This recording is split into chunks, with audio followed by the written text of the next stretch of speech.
नमस्कार। व्यक्ति विषय र विशेषमा यहाँहरूलाई स्वागत छ। म नयन सापकोटा। यो कार्यक्रम तपाईले नेपाल एफएम र रेडियो क्यान्डिड मार्फत पनि प्रत्यक्ष सुनिरहनु भएको छ। दर्शकबिन, आजको यो श्रृङ्खलामा हामीसँग आम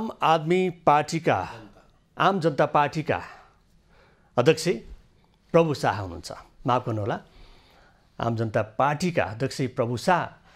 नेपालको राजनीतिमा यो नाम नयाँ होइन। प्रभु शाह नेपालको राजनीतिमा वरिपरि घुमिरहने नाम हो। जसरी अहिले आम जनता पार्टीले केन्द्रीय कमिटीको बैठक सम्पन्न गरेको छ र यो बैठकले के गर्यो त? जनताको पक्षमा बैठक केन्द्रित भयो अथवा पार्टीकै मात्रै बैठकले केन्द्रित गर्यो? यो एउटा विषय हो भने अर्को विषय भनेको अहिलेको सरकारले लिएको जुन नेतृत्वदायी भूमिका छ, यो भूमिकामा सुशासनको कुरा सरकारले गरिरहेको छ, भ्रष्टाचार निर्मूल पार्ने कुरा उसले गरिरहेको छ। यो विषयमा सरकारको भूमिका कस्तो देखिएको छ त? यो विषयमा पनि आज हामी प्रभु शाहसँग छलफल गर्न गइरहेका छौँ। स्वागत छ यहाँलाई। धन्यवाद। सुरुमै मैले आम आदमी पार्टी भन्दै, यो ठ्याक्कै चाहिँ कता कता चाहिँ भारतमा एउटा पार्टीको नाम छ, त्यही पार्टीको नाम मिल्दोजुल्दो चाहिँ प्रभु शाहले नि राखे हो कि भनेर त्यो ठ्याक्कै पनि आइहाल्यो। तर मैले माफ पनि मागिसकेका छु। आम जनता पार्टी तपाईँले पुस 14 गते यहाँहरूले गठन गर्नुभयो होइन? खास यो नामको पछाडि के छ? नाम के छ भने अहिले नेपाल दुई वर्गमा विभाजित छ, एउटा शासक र एउटा शासित। हामीले के अपेक्षा गरेका थियौँ भने लोकतन्त्र भएपछि अब आम जनता शासक हुन्छ, शासित र शासकको दूरी मेटिन्छ। तर त्यो भएन। नेपालमा दलतन्त्र भयो, लोकतन्त्र आएन र प्रमुख दलका प्रमुख नेता र त्यसका आसेपासे शासक भए र बाँकी शासित भयो। अब योभन्दा अगाडि जो संसदीय व्यवस्थाको अभ्यास गरिएको थियो त्यति बेला कम्तीमा के देखिन्थ्यो भने काङ्ग्रेस भनेको हुने खानेको पार्टी, कम्युनिस्ट भने गरी खानेको पार्टी, कम्युनिस्ट भनेको भौतिकवादी, काङ्ग्रेस भनेको अलिकति अध्यात्मवादी भने जस्तो देखिन्थ्यो। अलिकति विभाजन थियो।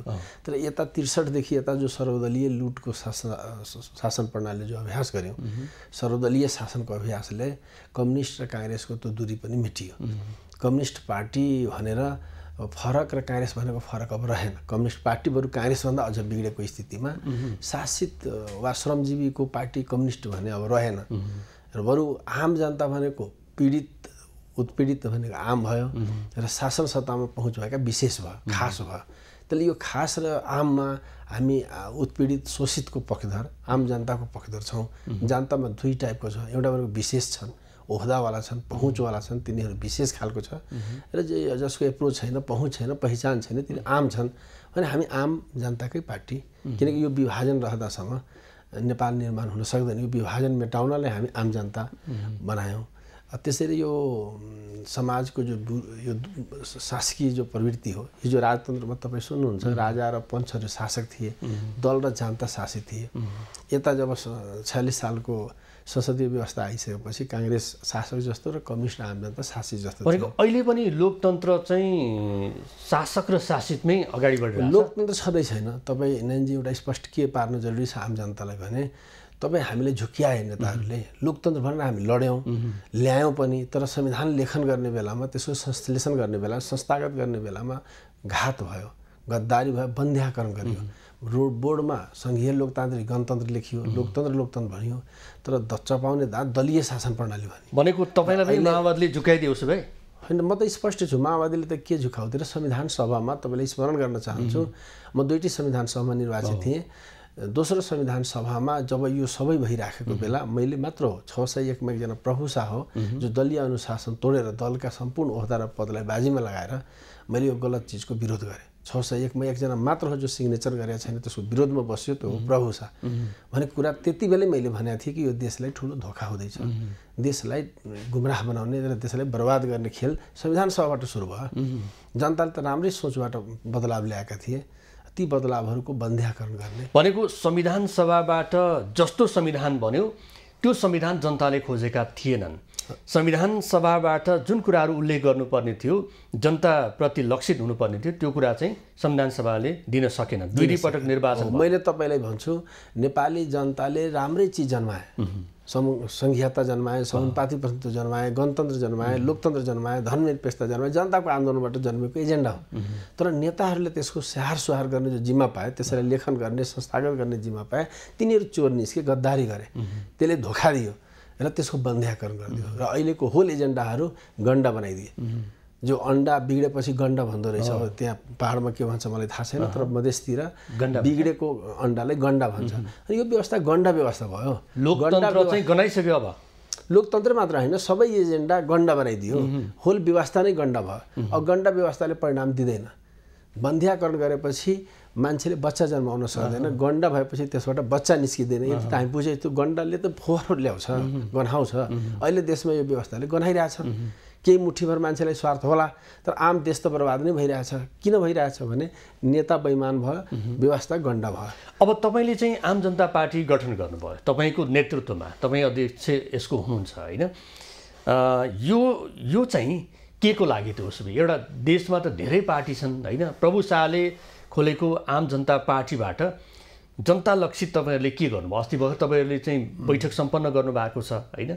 पार्टी केन्द्रित गर्नुभयो कि प्रभु शाह केन्द्रित भयो कि अथवा देश केन्द्रित भयो कि जनता केन्द्रित गर्नुभयो त उसो? अहिले जो पार्टीहरू देखिन्छ, हिजो जनताको लागि लडे जस्तो थियो, तर यता आएर 63देखि यता जब यो अभ्यास देख्नुहुन्छ, दलहरू मिलेर शासक भए, शासन गरिरहेछ। अहिले पनि गठबन्धन छ होइन, विभिन्न दलको दलीय दल भनेको शासन गर्नले बने जस्तो, शासन गर्ने, राज गर्ने, जनताले लुट्ने स्थिति छ। त्यो जुन पार्टी भएर कुरा तलमाथि थोरै कम बेस मात्र होला, पार्टी प्रमुख पार्टीहरू कुरा उही भएपछि होइन, यसलाई बदल्न जरुरी छ। यो दलीय शासन प्रणालीको जो अभ्यास हुँदैछ, दलतन्त्र छ नेपालमा, त्यसले देश बनाउन सक्दैन। यसबाट अलग हामी हुनुपर्छ भनेर मैले महत्त्वपूर्ण ठुल्ठुला पार्टी छोडेर आम जनता पार्टी निर्माण गरेँ, ताकि नेपाली जनताको भविष्यलाई सुनिश्चित राम्रो बनाउन सकौँ, देशको जो तल खस्किरहेछ त्यसलाई माथि ल्याउन सकौँ, देशलाई अगाडि बढाउनलाई, जनताको भविष्य उज्जवल बनाउनलाई हामी त्यही पार्टी लुट्ने पार्टीमा बसेर बनाउन सकिँदैन। भनेपछि लुट्ने पार्टीबाट अलग भएर गर्ने पार्टीको हामी निर्माण गर्दैछौँ। तर तपाईँले यसो भनिरहँदाखेरि एउटा तपाईँ ठुलो दलमा हुनुहुन्थ्यो, त्यो दलबाट चाहिँ निस्कनु भयो, यो दलतन्त्रले केही गर्दैन, यो जनता केन्द्रित हुँदैन भनेर तपाईँले आफै अर्को दल निर्माण गर्नुभयो। अनि तपाईँको दलबाट चाहिँ जनताले कसरी चाहिँ लाभ लिन सक्छन् भन्ने प्रश्न त आउला नि होइन। किनभने त्यहाँ तपाईँले चाहिँ एउटा दलमा आबद्ध भएर आफ्नो कुरा त्यहाँ समाहित गर्न सक्नु भएन होइन, अथवा त्यहाँबाट तपाईँले चाहिँ पाउनुसम्म पाइसके पछाडि अब चाहिँ यो अरूको भरमा बस्नुभन्दा बरु आफै दल खोलेर चाहिँ आफै अध्यक्ष बनेर त्यो चाहिँ सर्वमान्य नेता भएर चाहिँ अगाडि जानु नै उचित लागेर यसो गरिरहनु भएको छ कि होइन? तपाईँलाई लाग्न सक्छ, अरूले लाग्न सक्छ, तर सत्य कुरा के छ भने यो दलहरू जो शासक छन् र संरचना गण्डा छ, त्यो गण्डा संरचनामा जस्तो सुकैले ल्याए पनि देश तरक्की गर्न सक्दैन। किनकि तपाईँ रक्सी भट्टीमा, रक्सीको फ्याक्ट्रीमा जसलाई तपाईँ म्यानेजर बनाउनुहोस्, उसले रक्सी नै निकाल्ने हो। अलिक ब्रान्ड राम्रो या नराम्रो रक्सी नै निकाल्ने, चिनी निकाल्न गाह्रो हुन्छ। त्यस्तै होल सिस्टम नै गलत भइसकेपछि होल सिस्टम बदल्न, होल सिस्टम बनाउन, म संविधान सभादेखि नै फरक मतको मान्छे हो। संविधान सभा पहिलो, संविधान सभा दोस्रो, अन्तरिम संविधान बनिराख्दा पनि यदि तपाईँ जानकार हुनुहुन्छ भने प्रभु शाह फरक स्ट्यान्ड राख्दै आएको मान्छे हो। तर हामीले लागेको थियो, नेपाली जनतालाई लागेको थियो कि किन भइसकेको छ, सायद केही हुन्छ भनेर हामी एकचोटि टेस्ट गर्न दिउँ। किनभने टेस्ट नगरिकन मैले यो जहर छ भन्दा त मान्छे पत्याउँदैन। एकचोटि हेर्न दिउँ यो गुलियो छ कि अमिलो छ भन्ने कुरा टेस्ट गरेपछि अब बल्ल जनताले बुझ्न थाले नि। तर जुन बेला संविधान घोषणा भएको थियो कति जय जयकार, सायद के महान कर्म भयो, पुरै राष्ट्रवादी संविधान बन्यो, अब जनताको भविष्य उज्जवल हुन्छ भने जस्तो डङ्का पिटिरहेको थियो। तर यथार्थमा देश बर्बाद भइरहेछ नि। त्यति बेला मैले भनेको थिएँ संविधान सभाको तका 2072 सालमा घोषणा भइराख्दा हामी संसद संविधान सभामा र फरक, त्यति बेला माओवादी पार्टीले त मलाई कुनै पदबाट निकालिदियो। किनकि पार्टी अब संविधान सभाबाट निकाल्न सक्ने कानुनी प्रावधान थिएन, किन हुइप लाग्दैन थियो। तर पार्टीबाट निकालिदिएकै स्थिति थियो। त्यो स्थितिलाई स्मरण गर्ने हो भने त म त्यति बेलै भनेको थिएँ कि देश बर्बाद हुन्छ, देशलाई बचाउन केही गर्नुपर्छ भनेपछि त्यो ठ्याक्कै त्यसको लगत्तै एमाले र माओवादीको एकता भयो। सायद दुईटा पार्टी मिलेपछि देशमा स्थिरता र केही गर्न सकिन्छ भने हामी केही अड्क्यौँ। तर त्यो पनि टिकाउ हुन सकेन र अब हामी ढिलो गर्नु हुँदैन, देश बनाउनलाई यो व्यवस्था फेर्नुपर्छ भनेको। अब 601 जनामा तपाईँ एकजनाले मात्रै बेठी भन्दाखेरि त्यो चाहिँ त्यसको अलि अर्थ राख्छ र तपाईँ होइन, कुरा त सत्य त कहिलेकाहीँ एकजनासँग हुन्छ नि। मैले भनेको थिएँ कि यो व्यवस्था काम लाग्दैन, यो व्यवस्था देशले बर्बाद गर्छ भन्ने कुरा त पुष्टि भइरहेछ त अब। त्यति बेला मैले भनेको कुरा त अब चेक गर्नु न एकचोटि। त्यति बेला त अरू त तकमा लगाएर हिँडिरहेछ, म त तकमा लगाउन गएको छैन, किनकि यो महान कर्म थिएन, यो गद्दारी थियो, धोका थियो, जनताप्रति देशप्रति गद्दारी थियो भन्ने कुरा त अब पुष्टि हुन्छ। ती संविधान सभा सदस्य जसले के महान कर्म गरेका थिए भनेर चाहिँ फुर्ती लगाइरहेको थिए, अब त परिणामले त देखाइरहेछ तिनीहरू धोका दिएका थिए। अब तपाईँले चाहिँ आम जनता पार्टीबाट चाहिँ मधेसमा चाहिँ तपाईँले आफ्नो उपस्थिति बलियो बनाउनको लागि अब अहिले चाहिँ अब सालाखाला यसो हेर्दाखेरि मधेसमा चाहिँ जनमत पार्टी छ होइन, त्यहाँ जसपा छ, त्यहाँ लोसपा छ। यो ठाउँमा चाहिँ आफ्नो पकड एउटा चाहिँ छुट्टै अस्तित्व निर्माण गर्नको लागि आम जनता पार्टी तपाईँले निर्माण गर्नुभएको छ। त्यो मैले मधेसमा पकड बनाउने कि म राज गर्ने कि भन्ने सोच त कदापि होइन। हामीले देश बनाउने सोच हो। तपाईँ दिमागमा यो राख्न जरुरी छ। प्रभु शाहले देश बनाउनलाई यो गरिरहेछ। मधेस बनाउनलाई मात्र होइन, देश नै सङ्कटमा छ भने कसरी मधेसलाई हामी बनाउन सक्छौँ? अब एउटा नयाँ पार्टीले होइन देश बनाउने कुरा चाहिँ कसरी गर्न सक्छ भन्ने प्रश्न त आउँछ नि होइन। यहाँ त ठुला ठुला क्रान्तिबाट, ठुला ठुला आन्दोलनबाट जन्मिएका पार्टीहरू अहिले शासन सत्तामा छन् होइन। उनीहरूले चाहिँ गर्न नसक्ने, अब प्रभु शाहको नेतृत्वको आम जनता पार्टीले चाहिँ अब देशमा चाहिँ परिवर्तन ल्याउन खोजेको भनेर चाहिँ मान्छेहरूले कसरी पत्याउने भनौँ न। तपाईँहरूको उपस्थिति कसरी लडाइँ लडिरहनु भएको छ? तपाईँले कुरा के बुझ्नु जरुरी छ भने हरेक वस्तुभित्र द्वन्द्व हुन्छ। खराबभित्र राम्रो पनि हुन्छ, पुरानोभित्र नयाँ पनि हुन्छ भने द्वन्द्ववादले भन्छ। हामी त हिजो जुन आन्दोलनबाट आएका थियौँ, परिवर्तनको अपेक्षा सहित आएका थियौँ, त्यो नभएपछि त्यसभित्रबाट नयाँ निस्किन्छ नि। यो त विज्ञानको नियम हो। एउटा बिरुवा रोप्नुहुन्छ भने त्यो पुरानोबाट नयाँ निस्किन्छ भने नयाँ निस्किने भने परिवर्तनको प्रवाहमा हो भनेपछि सही र सफल हुन्छ कि असफल हुन्छ त्यो त लिने विचारले निर्धारण गर्छ, गर्ने कर्मले निर्धारण गर्छ, त्यो मान्छेको सङ्ख्याले होइन। अहिले हामीले जो लिएको विचार सही छ कि छैन, हामीले गरिरहेको कर्म सही छ कि छैन, सही छ भने आम जनताले साथ दिन्छ र नेपालमा एउटा बदलाव आउँछ। तपाईँले द्वन्द्व कुरा गर्नुभयो। तपाईँको द्वन्द्व चाहिँ बढी मात्रामा उपेन्द्र यादवसँग, जसपासँग। उपेन्द्र यादवको कुरा भएन यहाँ। उपेन्द्र यादवसँग त के समाज र जस्तो म माओवादीमा थिएँ, अन्तरिम संविधान बनिराख्दा मेरो फरक धारणा थियो, संविधान निर्माण हुँदा संविधानसँग मेरो फरक धारणा थियो। जहिले पनि सुनिराख्नुहुन्छ पार्टीभित्र स्ट्रगल गर्दा हुँदा म पुरानो भित्रको नयाँ थिएँ। एमालेतिर जोडेँ, एमाले भित्र पनि कहिँले भन्छ हामीलाई एमालेमा जोड्नुभयो, म भन्छु मतिरै एमाले आयो किनकि नेकपाको निरन्तरता मैले खोजिरहेको थिएँ। एमाले र माओवादीको विभाजनपछि नेकपाको निरन्तरता हो भने म त्यसमा छु, नत्र छैन भनिराख्दा एमाले विधान अधिवेशन गरेर गोदावरीमा नेकपाको निरन्तरता हो, लोगो पनि नेकपाको ल्याएपछि प्रभु शाह जोडिएको कुरा स्मरण गर्न जरुरी छ। किन हामी सही ठाउँमा छौँ र एमाले जस्तो पार्टी आउनु पर्यो। जब व्यवहारमा राम्रो देखिएन, भनाइ र गराइ फरक देखिए र फेरि उही गठबन्धनको पोलिटिक्स देखेपछि अब यो पोलिटिक्सबाट हुँदैन, यो तरिकाले हुँदैन, अब एमाले गरी खाँदैन, केपिजीबाट सम्भव छैन भन्दै अब यो व्यवस्था बदल्नुपर्छ भनेर मैले आम जनता पार्टी बनाएँ। स्वतन्त्र भए त्यसपछि आम जनता पार्टी बनाएँ। त त्यो चुनावको मुखमा एमाले पार्टीको म थाई कमिटी छोडिदिएँ, टिकट लिएका हाम्रा साथीहरूले छोडिदियो, मैले छोडिदिएँ। किन? त्यसलाई के भन्छ? स्वार्थ भन्छ? केही लिनलाई त त्यही पार्टी ठिक थियो नि, किन यिनी त शासक पार्टी हो, शासक पार्टीको पद त आफैमा शासक हो। त ती सबै छोडेर म रोड मार्छु, रोडमा आउनु भनेको स्वार्थको लागि होला?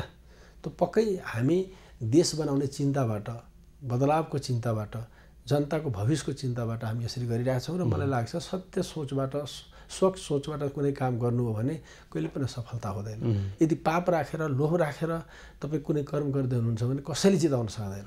यदि तपाईँ पवित्र मन छ र लिएको विचार सही छ, कर्म तपाईँ राम्रो गर्नुहुन्छ भने कसैले हराउन सक्दैन। भनेको तपाईँको जितमा चाहिँ तपाईँको लगनशीलता हो अथवा तपाईँसँग भएको यो मनी मसल भन्छ नि त्यसले हो? तपाईँसँग सही विचार छ भने मसल पनि आउँछ, मनी पनि आउँछ। गलत विचार छ भने केही पनि रहँदैन, भएको पनि गुम्छ। तर बजारमा त प्रभु शासन चाहिँ अथाह पैसा छ भन्छन् मान्छेले, त्यसरी हल्ला गरिरहेछन्।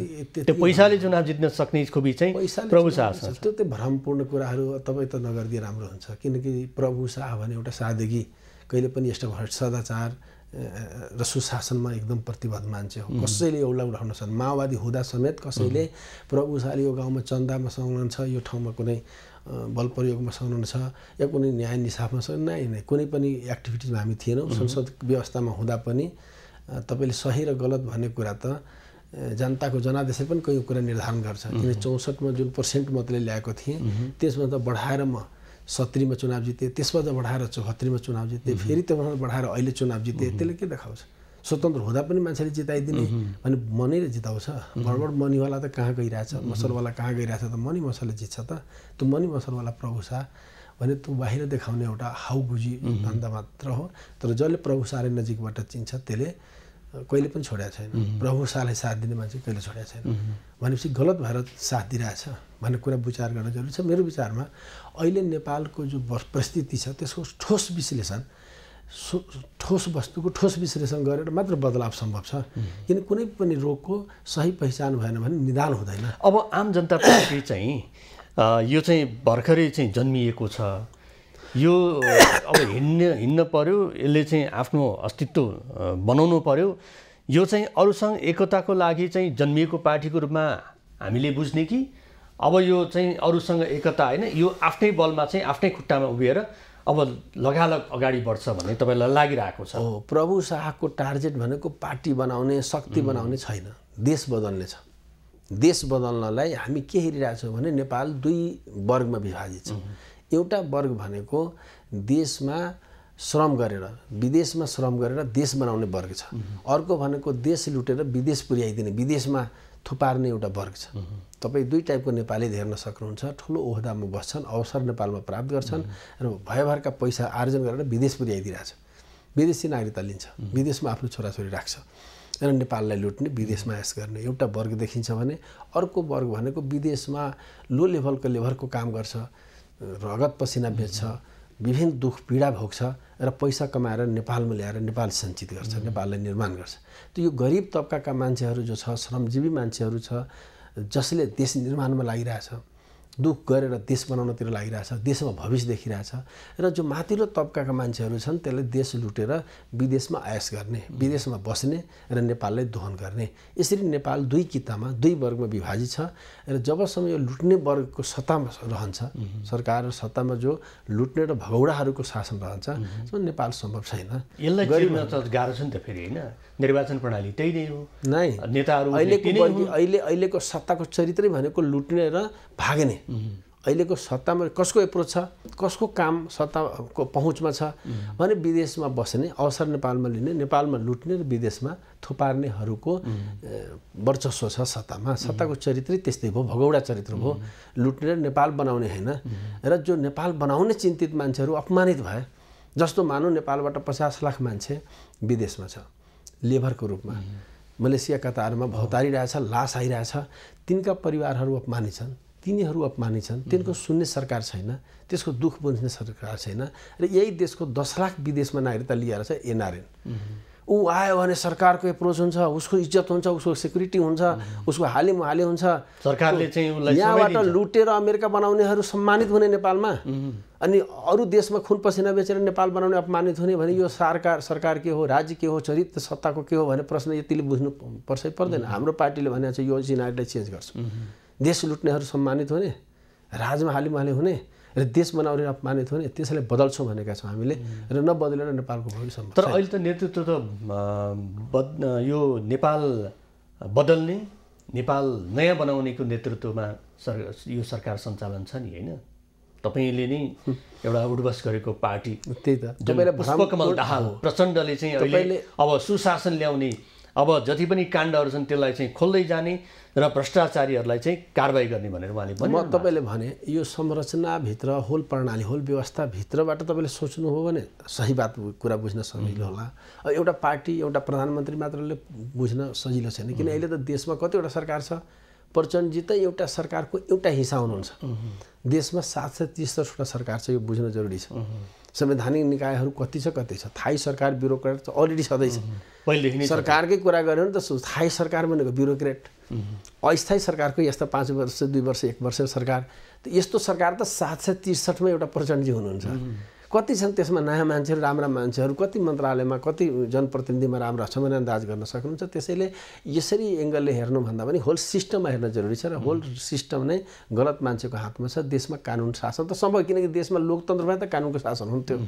देशमा लोकतन्त्र छैन त कहाँबाट कानुनको शासन हुनु? हिजो राजतन्त्रलाई हामी किन फाल्यौँ? कि राजा कानुनभन्दा माथि थिए र हामी फाल्थ्यौँ कि यो राजा कोही पनि मान्छे कानुनभन्दा माथि हुनु पर्दैन, सबै जनता बराबर हुनुपर्छ भनेर राजतन्त्रको विरुद्ध नेपाली जनता लडे, हटाए। अहिले के भइरहेछ? कानुनभन्दा शासन माथि त फेरि छ त, दलका नेताहरू कानुनभन्दा माथि छ। हिजो राजतन्त्रमा मान्छेले भन्थ्यो कि सानालाई ऐन ठुलालाई छैन, यो राजतन्त्रको भनाइ अहिले पनि त जस्ताको त्यस्तै छ। लोकतन्त्रमा पनि लोकतन्त्रमा पनि दल यो त लोकतन्त्र छैन भनिरहेको छ। यो किन यो व्यवहारले देखाइरहेको छ लोकतन्त्र छैन, दलतन्त्र छ। हिजो राजा कानुनभन्दा माथि थिए, अहिले दलका प्रमुख नेता कानुनभन्दा माथि छ, किनकि दलतन्त्र भएपछि त्यही त हुन्छ। भनेको सङ्घीय गणतन्त्रात्मक मुलक नेपाल चाहिँ अहिले बोर्डमा मात्रै सीमित रहेको छ भाइ हो। त्यो देखाउने दाँत भयो, त्यो जनतालाई ठग्ने दाँत भयो। व्यवहारमा दलतन्त्र छैन, संविधानमै छ त दलीय शासन प्रणाली। नेपालको शासन प्रणाली भनेकै दलको शासन प्रणाली हो। प्रमुख दलका नेताहरू राजा छन्। त्यो अहिले होइन, घटनाक्रममा हेराउनुहोस् न। भुटानी शरणार्थीको फाइल खुल्यो, दुनियाँले बुझेको थियो जो दोषी छ ती सबै आउँछ। ठुलो नेताहरूको हकमा मुद्दा नचल्ने भयो, शान्तिना हकमा मुद्दा चलाएर यसो जनताले झुक्याउने काम भयो। ललिता निवास आयो, अब के किन हुन्छ भनेको थियो। ललिता निवास त क्याबिनेटको निर्णयले जग्गा हस्तान्तरण भएको छ। क्याबिनेटको निर्णयको हकदार प्रमुख दोषी या निर्दोष को हुन्छ? प्रधानमन्त्री हुँदैन न। देशको शासन प्रणाली प्रधानमन्त्री शासन प्रणाली त्यो त सर्वोच्चले आदेश दियो छानबिनको लागि चाहिँ। तै पनि भएन नि, तै पनि भएन, किनकि दललाई कानुनले छुन सक्दैन, दलको नेताले छुन सक्दैन। दलीय शासन प्रणालीमा प्रधानमन्त्री शासन प्रणालीमा प्रधानमन्त्री मेजर हुन्छ। अब प्रधानमन्त्रीकै नेतृत्व भएको निर्णयमा प्रधानमन्त्री साक्षी रे, यस्तो हास्यास्पद दुनियाँमा सुन्नुभएको छ। उहाँले त भन्नु मलाई नै कारबाही गर्नु परे पनि नछाड्नु भनेर त हिजो पनि भन्नुभएको छ, फेरि पटक पटक भनिरहनु भएको छ। त्यसैले म भन्छु प्रधानमन्त्री शासन प्रणालीमा प्रधानमन्त्री त मुख्य दोषी हुनुपर्ने हो, सहायक दोषी होइन, मुख्य दोषी। मन्त्री त प्रस्तावक हुन्, कुनै पनि प्रस्ताव लाने त मन्त्री प्रस्तावक हो, निर्णयकर्ता त प्रधानमन्त्री हुन्छ। त निर्णयकर्ता साक्षी हुने, प्रस्तावक दोषी हुने, यस्तो हास्यास्पद एक्टिभिटीले के भन्ने हामीले? यो नेपालमा के भइरहेछ? अब यहाँ आउँछ गौर हत्याकाण्ड, हेर्नुहोस् 17 वर्ष पुगिसक्यो। कानुनले भन्छ कुनै पनि घटना हो त्यसको अनुसन्धान गर, छानबिन गर, मुद्दा चलाऊ। 17 वर्ष किन चलिने? ठुला नेताहरू छन्, के किन हुन्छ भने ठुला नेता र सानो नेताको सवाल छैन, सवाल कानुनको शासनको हो। कानुनको शासन बहाल गर्नुपर्ने हो। अहिले हामी सुन्यौँ गठबन्धनको बैठक बसेर अब अधिकारिता आएको छैन र यसलाई नचलाउने, यसलाई होल्ड गर्ने भन्ने सुनेर त्यो खबरमा भनेपछि यो कुन तन्त्र हो? यसलाई लोकतन्त्र भन्छ, यसलाई कानुनको शासन भन्छ, यसलाई सुशासन भन्छ, राजतन्त्र हुन्थ्यो होला। होइन, दलतन्त्र छ र दलको नेताको मनमानी चलिरहेको छ। पहिला एउटा राजा थिए, अहिले छोटे राजाहरू अलिकति सङ्ख्या बढेको छ। हिजो राजतन्त्र हुँदा एउटा राजा थिए, अहिले दलतन्त्र भयो, दलका नेताहरू 4-5 जना। यो व्यवस्था परिवर्तन गर्दाखेरि तपाईँहरूलाई पछुतो लागिरह होला उसले? किन व्यवस्था बदलेको त तपाईँले यही भ्रम भइरहेछ। मैले फेरि भने परिवर्तन जनताले त गर्यो। जस्तो म उदाहरण दिन्छु, एउटा कुखुराले अन्डा दियो बच्चाको लागि, चलाको लागि, तर त्यसको किसानले, त्यसको मालिकले त्यो अन्डालाई गन्डा बनाइदिए, बिगाडिदिए, स्याहार सुहार राम्रो गरेन। कुखुराको दोष होइन नि, उसले त अन्डा दिएकै हो। अन्डाबाट बच्चा बन्नु पर्थ्यो, किन बनेन भने त्यसका देखरेख गर्ने मान्छेले अन्डालाई राम्ररी राखिदिएन। त्यस्तै नेपालमा यो व्यवस्था दोषी होइन, यो व्यवस्थालाई गन्डा व्यवस्थापन गर्न नसक्ने दोषी हुन्। नेपाली जनताले लडेकै हो, त्याग गरेको हो, वीरता प्रदर्शन गरेको हो, त्यसले गरेको थियो। लोकतन्त्रको लागि बनाइदिए, दलतन्त्र ल्याएको लिए, समानुपातिकको लागि, सामाजिक न्यायको लागि। अहिले सामाजिक न्यायलाई चुना लगाइयो, संघीयताको लागि लडेका थिए मान्छेहरूले, संघीयतालाई फेल गराइदिए भनेपछि सबैले बन्ध्याकरण गरिदिए। बन्ध्याकरण त यति सानो हुन्छ नि, बिगार्नले त यति हालिदिएपछि एउटा उमा अलिकति गोबर हालिदिनुहोस् न, पुरै तरकारी बिग्रिन्छ भने जस्तै नेताजीहरूले आफ्नो इन्ट्रेस्टमा त्यसलाई बिगाडिदिए। त त्यसलाई गन्डा बनाइदिएपछि यो व्यवस्था बदलाव के भन्ने? त्यसलाई यो व्यवस्था बदलेको होइन, व्यवस्थालाई गन्डा बनाइएको हो र यो गन्डा व्यवस्थाले अवस्थाले पनि गन्डा बनाइरहेछ। त्यसैले नेता पनि बेइमान भयो, व्यवस्था नि गन्डा भयो, अनि अवस्था खराब भइरहेछ। यसरी बुझ्नु हो भने सही हुन्छ, त्यसले बदलिदिनुपर्छ। मैले भने अहिले लुट्नेहरूको हालिमुहाली छ। अब यो बदल्न सम्भव देख्नुहुन्छ त? सम्भवै छ त। तपाईँले रोग लागेपछि नन्नीको गरिकन त कसरी अगाडि बढ्नुहुन्छ? नेपालमा कसरी अगाडि बढ्छ? किन नेपाल त अस्वस्थ भइसक्यो, नेपाल बर्बादतिर जाँदैछ, नेपाल असफल हुँदैछ। त्यसलाई बचाउनेलाई के हामी चुप लागेर बस्छौँ र? जनता चुप लागेर बस्छ? अलि बुझ्न टाइम लाग्छ होला, तर सत्य त कुरा सत्य नै हुन्छ, बुझ्नै पर्ने हुन्छ। नबदलिकन त सुखै छैन नि। बदल्ने कसरी? चुनाव मार्फत बदल्ने कि चुनावभन्दा अगाडि बदल्ने कि? हामी के भनेका छौँ भने हाम्रो केन्द्रीय समितिको बैठकले के भनेको छ भने अहिले जनता हलपत्र भयो, देशको भविष्य अनिश्चित हुन थाले, असफलतिर अगाडि बढ्यो, सङ्कट बढ्दै गइरहेछ, यसले रोक्नुपर्छ र त्यसको लागि जनसङ्घर्षको उठान गर्ने र आम विद्रोह मार्फत देशलाई सही निकास दिने अनि हामी सिधा भनेका छौँ। अहिलेको सत्ता दलाल भगौडा वर्गको भयो, भगौडा दलाल सत्ताको जो चरित्र छ यसको भण्डाफोर गर्ने र जनसङ्घर्षको दिशामा, आम सङ्घर्षको दिशामा अगाडि बढ्ने भनेर हामीले निर्णय लिएका छौँ। त्यो निर्णयले मलाई लाग्छ नेपाल बनाउँछ, यो दिशाले नेपाल बन्छ। किनकि जनता अहिले तपाईँ किसानको हालत खराब छ, मजदुरको हालत खराब छ, पुँजीपतिहरू रोएर बसिरहेछ, व्यवसायीहरू झकिरहेछ, नेपालको अवस्था अस्तव्यस्त छ, भविष्य नै अन्यलग्रस्त भइरहेछ, अन्धकारमा गइरहेको स्थितिमा आम जनताको लागि कोही त हुनु पर्यो। नेताहरू त आफ्नै स्वार्थमा लागिरहेछ। हेर्नु भएन संसदमा 1 महिना रोक्या बस्यो र सभा बाँडफाँडमा त कसरी मिल्दो रहेछ? स्वार्थमा मिल्ने, सत्तालाई मिल्ने, पैसाको लागि मिल्ने र देश र जनताको लागि नमिल्ने। अब ठुला दल मिलेपछि त सबै मिल्दै जाँदो रहेछ भने अब तपाईँहरू जस्तो होइन, तपाईँहरू त भर्खरै चाहिँ अब एउटा गठन गर्नुभएको छ पार्टी, अब अनुभवले त तपाईँ खारिएकै हुनुहुन्छ होइन, नेतृत्वमा कति सफल हुनुहुन्छ त्यो त भविष्यले देखाउँदै जाला। ठुला दल मिल्दैपछि त जे पनि हुँदो रहेछ भने तपाईँहरू बाहिर बसेर कराएर के हुन्छ भन्ने प्रश्न आउँदैन? त्यही त भनिसकेँ मैले। अहिले दलीय शासन प्रणाली हो, यसमा सत्तापक्ष प्रतिपक्ष भन्नलाई मात्र हो, गर्ने भनेको सबै मिलिजुली लुट मात्र हो। गर्नलाई लड्ने, गर्नलाई एकअर्कालाई दोष देखाउने, किसानको किन भएन त्यो पार्टी भन्छ यो पार्टी। तर जब भागभण्डाको कुरा आउँछ एकै ठाउँमा भेट्नुहुन्छ।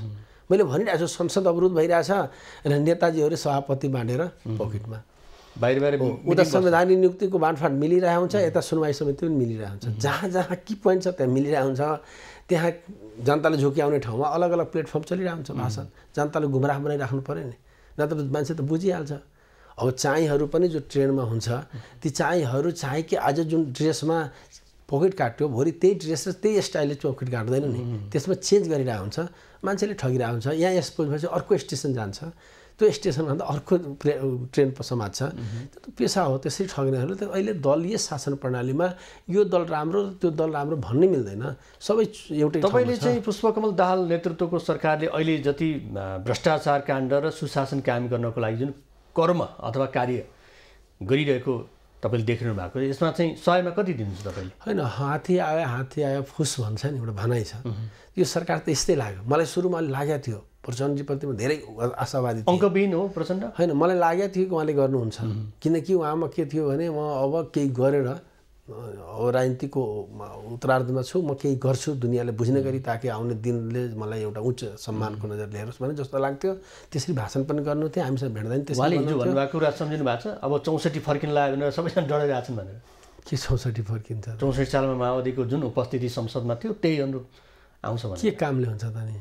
उहाँले त्यसै भन्नुभएको छ। अब ललिता निवास मान्छेले हेरि नै सकेको छ, 25 लाख मान्छेसँग चाहिँ भुटानी शरणार्थी हेरि नै सकेको छ, गौर हत्याकाण्ड मान्छेले नजिकबाट वाच गरिरहेछ, सुन काण्ड छ छानबिनमै छ, परिणाम आउन दिनुहोस् न। मलाई त आशा त थियो, तर आशा अलिकति बिस्तारै, सायद प्रचण्डजी सक्नुहुन्न क्या हो, किन मलाई लागेको थियो कि उहाँले गर्नु होला त। मेरो विचारमा कुर्सीलाई बिर्सेर देश र जनतालाई साक्षी राखेर केही गर्छु भनेर आएको भए, किनकि पुलिसमा राम्रो राम्रो मान्छेहरू आएको सुनेको छु, हामी हेरि पनि रहेको छु, चिने पनि छु केही मान्छेहरू, कि पुलिसमा राम्रो मान्छेहरू जब लिडमा आइरहेछ अलि उसले सपोर्ट गर्छ नि राम्रो गर्नेलाई।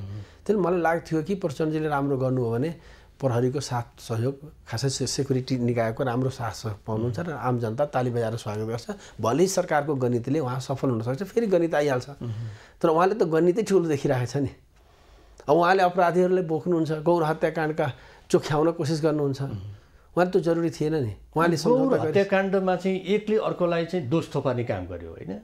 तपाईँ दोषी हो कि अर्को दोषी हो कि अर्को दोषी हो, तपाईँको उक्साहट भन्ने अर्कोले भन्छ, उपेन्द्र यादव सरासरी भन्छ, अर्कोले भन्छ। अब फेरि त्यो गृह मन्त्रालयमा चाहिँ एक पक्षीय रूपमा चाहिँ त्यहाँ सम्झौता भएको थियो, सम्झौता भएको 2-3 दिनपछि फेरि त्यो फाइलै बन्द गर्ने भनेर त्यो खालको घटना। त्यसैले मैले तपाईँहरू त हेर जानेसम्म कुरा गरिरहनु भएको छैन। तपाईँलाई म के सुनाउँछु भने नानीजी, मैले कहिले पनि यो दोषी त्यो दोषी मैले भन्ने विषय होइन। सरकारी संयन्त्रमाथि हाम्रो विश्वास छ, त्यो संयन्त्रले गरेको छानबिन र तथ्यले बताइहाल्छ।